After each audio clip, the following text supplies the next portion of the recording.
घर की सीढ़ियों में दोष कैसी समस्याएं लाते हैं एवं इन दोषों को दूर करने का क्या उपाय है, इस वीडियो में हम आपको बताएंगे। नमस्कार दोस्तों, हमारे इस YouTube चैनल पर हम बहुत सारी ऐसी खबरों के बारे में आपको बताएंगे जो किसी दूसरे न्यूज चैनल ने नहीं दिखाई हैं। यदि आपने हमारे इस चैनल को सब्सक्राइब नहीं किया है तो अभी सब्सक्राइब कर लीजिए ताकि आपको आगे आने वाले वीडियोस की जानकारी मिल सके। घर बनाते समय किन किन चीजों का इस्तेमाल होता है? सीमेंट, ईंट, पत्थर या फिर मन मुताबिक वे सभी चीजें जो घर को एक सजावटी रूप देने में मदद करती हैं। अंत में इन्हीं वस्तुओं के प्रयोग से हम एक घर तैयार करते हैं, लेकिन कुछ वस्तुएं ऐसी भी होती हैं जिनका प्रयोग हमने नहीं किया, फिर भी वे हमारे घर के वातावरण में घुल जाती हैं। ऊर्जा का प्रवेश, यह है ऊर्जा की शक्ति, जिसे यदि वास्तु विज्ञान के नजरिए से देखा जाए तो हम इसे गहराई से समझ पाएंगे। सकारात्मक एवं नकारात्मक ऊर्जा को भली भांति परिभाषित कर सकने का ज्ञान ही तो वास्तु विज्ञान है। वास्तु विज्ञान के अनुसार एक घर बनाते समय हम केवल ईंट पत्थरों को जोड़कर दीवार खड़ी नहीं करते, वरन उसे किस रूप में ढालकर किस दिशा की ओर जोड़ रहे हैं, यह सब काफी महत्व रखता है। अच्छा बुरा असर, इन सब का सीधा असर उस घर में रहने वाले लोगों पर होता है। बेडरूम का स्थान, घर के मुख्य दरवाजे की दिशा, रसोई घर की दिशा, यह सब बेहद महत्व रखता है।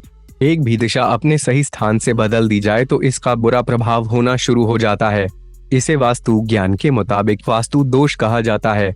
वास्तु दोष, इसी बात का ख्याल रखते हुए आज हम घर बनाते समय सीढ़ियों की दिशा क्या रखें, इस पर चर्चा करेंगे।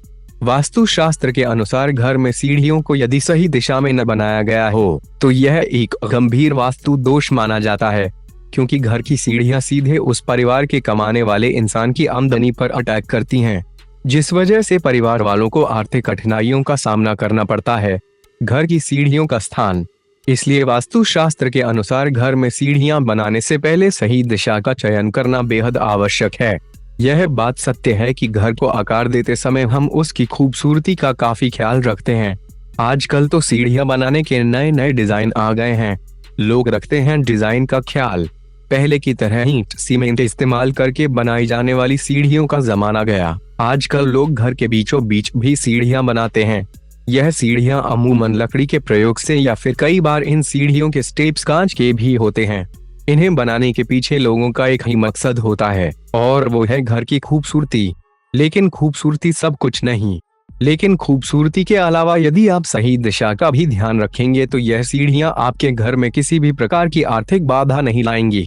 अमूमन जब भी सीढ़ियों के लिए सही दिशा की बात चली है तो हमने आमतौर पर यही पाया है कि वास्तु विशेषज्ञ दक्षिण पश्चिम दिशा की सलाह देते हैं। यह दिशाएं हैं सही।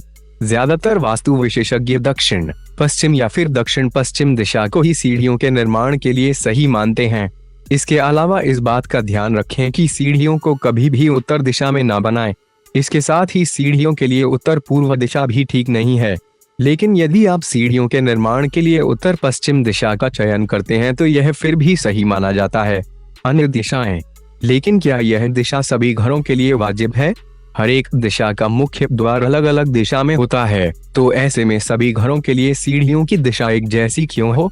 क्योंकि यदि उत्तर मुखी घर के लिए सीढ़ियों की दिशा दक्षिण पश्चिम ही रख दी जाए तो ऐसे में तो इस घर की सीढ़ियों को घर के सबसे पिछले हिस्से में बनाना होगा। कोई गारंटी नहीं। इस तरीके को अपनाने से घर की खूबसूरती बिगड़ तो जाती ही है, साथ ही यह दिशा कितनी फलित साबित होगी इसकी भी कोई गारंटी नहीं होती।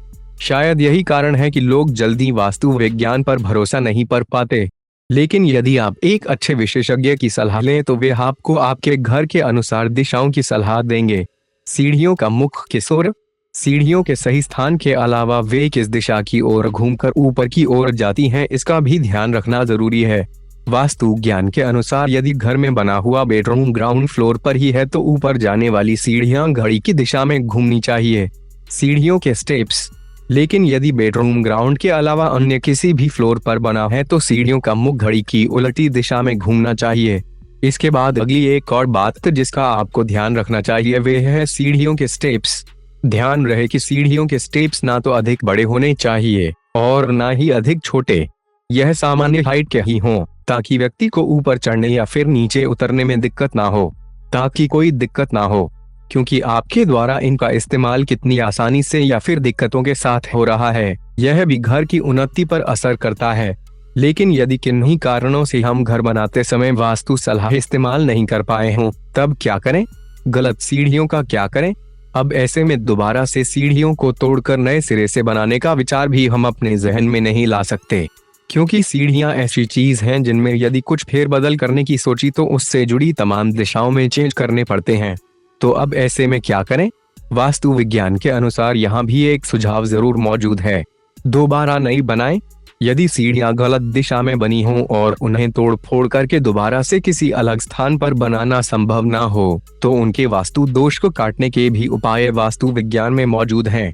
इसके लिए किसी वास्तु विशेषज्ञ के मार्गदर्शन में स्टोन पिरामिड की स्थापना कर सकते हैं। यह पिरामिड उन सीढ़ियों से उत्पन्न होने वाली नकारात्मक ऊर्जा को काट सकता है। फेंग शुई की सलाह। वास्तु के अलावा हम सीढ़ियां बनाते समय यदि चीनी शास्त्र फेंग शुई का भी इस्तेमाल करें तो यह अधिक लाभ दे सकता है। फेंग शुई के अनुसार आदर्श सीढ़ियां वही होती हैं जो सही आकार की व ठोस हों। यदि सीढ़ियों के मध्य वाला भाग खुला रहेगा तो वे किसी महत्वपूर्ण चीज को नष्ट करेगा। सीढ़ियों से नीचे का भाग। सीढ़ियां हमेशा चौड़ी व व्यापक हों, क्योंकि संकीर्ण बनावट वाली सीढ़ियां शुभ फेंग शुई के अंतर्गत नहीं आती हैं। सीढ़ियों से नीचे का भाग कभी भी खाली न छोड़ें। आप यहाँ पर छोटा सा कोठरीनुमा कमरा दे सकते हैं, स्टोर रूम दे सकते हैं, परंतु उसे सुसज्जित व संगठित तरीके से बनाएं। क्या ना हो यहाँ। लेकिन ध्यान रहे कि वास्तुशास्त्र के अनुसार सीढ़ियों के नीचे गलती से भी रसोई घर या फिर बाथरूम नहीं बना होना चाहिए। यह आपके घर की आर्थिक स्थिति को खराब कर देगा। फिश एक्वेरियम ना रखें। इसके अलावा सीढ़ियों के नीचे फिश एक्वेरियम या फिर कोई भी ऐसी वस्तु जो जल से संबंधित हो, वह न रखें। इससे शुभ का रिसाव होता है और उस घर के सदस्यों को धन एकत्र करने में काफी परेशानी आती है। इसलिए सीढ़ियों के नीचे बाथरूम बनाने की मनाही है। बाथरूम तो बिल्कुल न बनाएं। यदि किसी वास्तु सलाहकार के अनुसार आपके घर में सीढ़ियों के ठीक नीचे भी बाथरूम की दिशा सही बैठ रही हो, तब भी इसे न बनवाएं। कोशिश करें कि आप बाथरूम बनाने के लिए किसी अन्य विकल्प का इस्तेमाल करें। वास्तुशास्त्र के अनुसार यह न केवल घर की आर्थिक स्थिति को कमजोर बनाता है, साथ ही परिवार वालों की सेहत पर भी इसका खासा प्रभाव होता है। यदि आपने हमारे इस चैनल को सब्सक्राइब नहीं किया है तो अभी सब्सक्राइब कर लीजिए ताकि आपको आगे आने वाले वीडियोस की जानकारी मिल सके।